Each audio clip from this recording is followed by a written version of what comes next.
नमस्कार, पत्रिका prime time debate 1 में आपका स्वागत है। मैं हूं हरीश।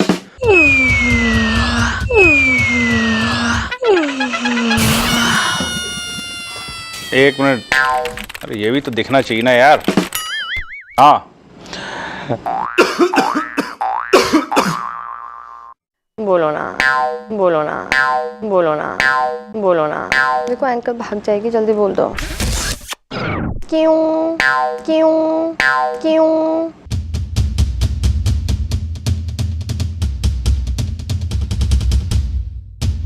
आवाज नहीं आ रही।